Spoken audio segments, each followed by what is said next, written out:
अब chapter number 13 में है हमारा ग्लोबलाइजेशन, है ना। ग्लोबलाइजेशन का मतलब क्या होता है? वैश्वीकरण। जब पूरे विश्व का एक मार्केट हो जाता है ना, जैसे आप लोग हो इंदौर में रहते हो, है ना, मतलब एमपी में, अगर आप चाहो तो अमेरिका से, कनाडा से या फिर और भी बहुत सारी कंट्रीज है, वहाँ से कुछ सामान बुलवा सकते हो, इंपोर्ट कर सकते हो, या हमारा माल यहाँ से एक्सपोर्ट कर सकते हो। इसको क्या कहा जाता है? वैश्वीकरण। मतलब जब विश्व का पूरा मार्केट एक हो जाता है तो उसको हम क्या कह सकते हैं? वैश्वीकरण कह सकते हैं, या फिर हम विश्व से जुड़ना कह सकते हैं, या वर्ल्ड से जुड़ना कह सकते हैं। मतलब हम पूरे वर्ल्ड में क्या हो गए हैं? वर्ल्ड से पूरी तरीके से हम जुड़ गए हैं। ठीक है, तो अब इसकी हमारे कुछ कैरेक्टरिस्टिक्स हैं।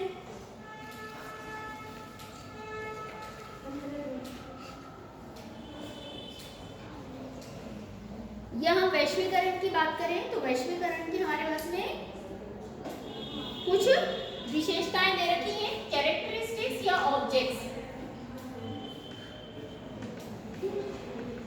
कैरेक्टरिस्टिक्स ऑफ ग्लोबलाइजेशन, यानी वैश्वीकरण की विशेषताएं।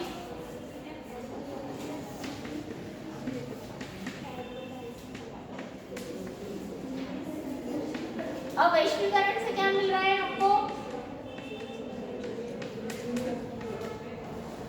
है ना, सबसे पहले विशेषता क्या हो रही है वैश्वीकरण की? सबसे पहले हमको क्या मिल रहा है? हमारे पारस्परिक लेन देन में वृद्धि हो रही है ना। मतलब क्या हो रहा है? हमारा जो भी है इंक्रीज हो रहे ट्रांजेक्शन, है ना।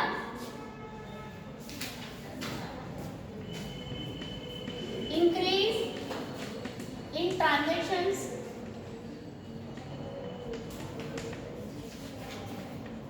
मतलब लेन देन में वृद्धि हो रही है ना। लेन देन में क्या हो रही है? वृद्धि हो रही है ना। जैसे आप अगर अभी फिलहाल में इंदौर के कोई सेलर हैं, वो क्या कर रहे हैं? सिर्फ इंदौर के लोगों को दे रहे हैं सामान, पर अगर उन्होंने नेट पर डाल दिया है उनका, तो उनका कोई भी दूसरी कंट्री के लोग क्या कर सकते हैं? उनसे माल खरीद सकते हैं, किसी भी सिटी के, किसी भी कंट्री के।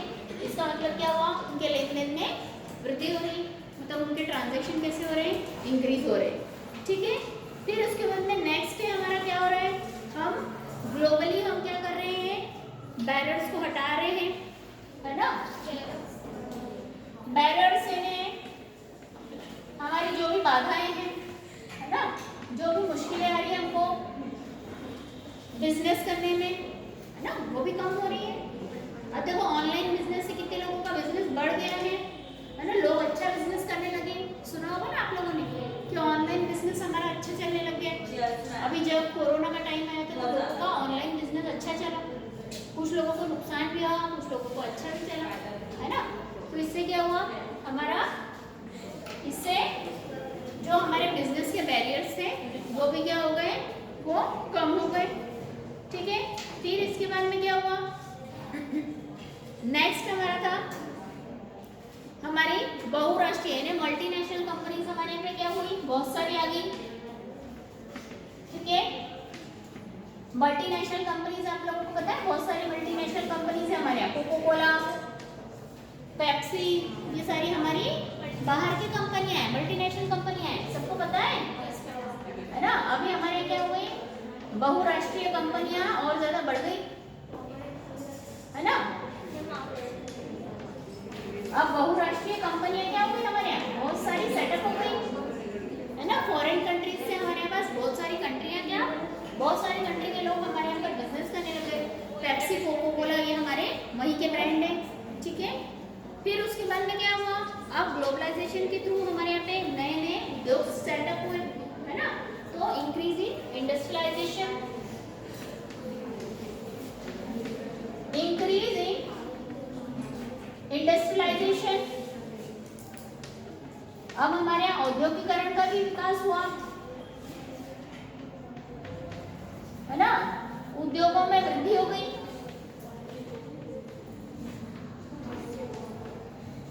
अब उद्योगों में वृद्धि होने के कारण क्या हो गया? नए नए उद्योग सेटअप होने से हमारे यहाँ लोगों को रोजगार मिलने लग गए, एम्प्लॉयमेंट अपॉर्चुनिटीज बढ़ गई।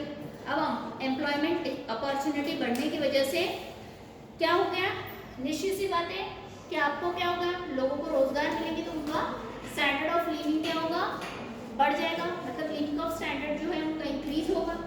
ठीक है, स्टैंडर्ड ऑफ लिविंग इंक्रीज होगा तो पर कैपिटा इनकम इंक्रीज होगी, पर कैपिटा इनकम इंक्रीज होगी तो हमारी नेशनल इनकम इंक्रीज होगी। ठीक है, नेक्स्ट लास्ट पॉइंट है आपका फिफ्थ, इससे क्या होगा, हमारे यहाँ पे विदेशी मुद्रा आएगी, है ना, मतलब फॉरेन मनी आएगी।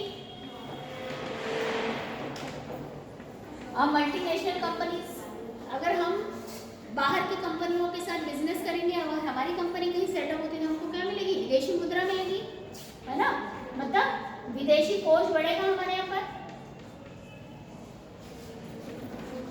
विदेशी कोष में भी वृद्धि होगी, मतलब मल्टीनेशनल कंपनियों के सेटअप होने से। अब हमारे यहाँ की कंपनी फॉरेन कंट्रीज के लिए मल्टीनेशनल कंपनी रहेगी, होगी कि नहीं होगी, है ना, जबकि बाहर की कंपनियां हमारे यहाँ के लिए मल्टीनेशनल कंपनियां हैं, है ना, हम बहुत सारी मल्टीनेशनल कंपनियों के साथ उनके प्रोडक्ट यूज करते हैं और उनके साथ डील करते हैं। तो ये हो गया हमारा ग्लोबलाइजेशन का, क्या हो गया, ग्लोबलाइजेशन की क्या होगी, कैरेक्टरिस्टिक्स, यानी उसकी विशेषताएं। अब हम बात करेंगे कौन कौन सी स्ट्रेटेजीज हैं जो ग्लोबलाइजेशन को क्या करती है, प्रमोट करती है। ठीक है, प्रमोशन ऑफ ग्लोबलाइजेशन। अब हम बात करते हैं प्रमोशन ऑफ ग्लोबलाइजेशन।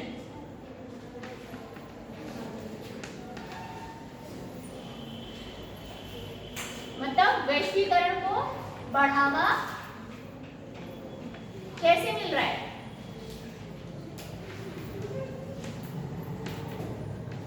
आपको सबको पता है, अभी वैश्वीकरण की वजह से हमारे यहाँ क्या हो गया, बिजनेस बढ़ गया है ना, इंडस्ट्रियलाइजेशन हुआ है उस वजह से। ठीक है, तो इसमें हम सबसे पहले बात करेंगे first point, rise in foreign partnership. इससे क्या हो गई, हमारी फॉरेन पार्टनरशिप होने लगी है, हो रही है कि फॉरेन पार्टनरशिप,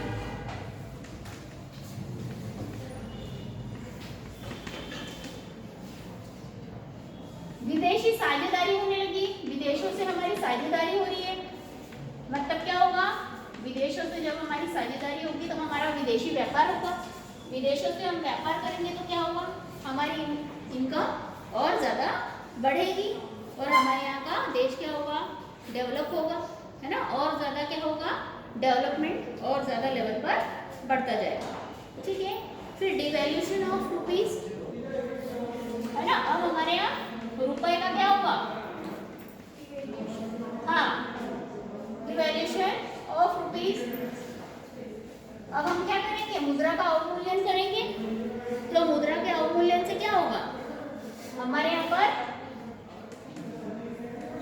इससे आयात बढ़ जाए, आयात को क्या करेंगे, मुद्रा के अवमूल्यन से आयात को बढ़ाएंगे, घटाएंगे, बताओ, बढ़ाएंगे, वेरी गुड, कि निर्यात को बढ़ाएंगे, हम आयात को कम करेंगे ना, रुपए के अवमूल्यन से क्या करेंगे, हम एक्सपोर्ट को इंक्रीज करेंगे, हाँ, और इंपोर्ट को हम क्या करेंगे, कम करेंगे।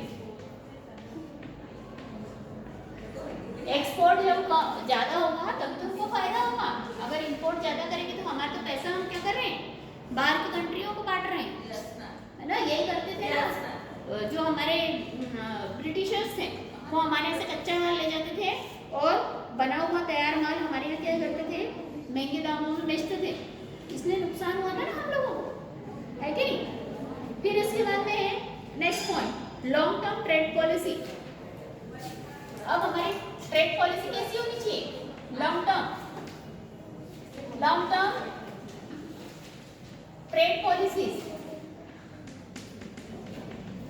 अब हमारी लॉन्ग टर्म ट्रेड पॉलिसीज होंगी, मतलब दीर्घकालीन, है ना, दीर्घकालीन व्यापार नीति,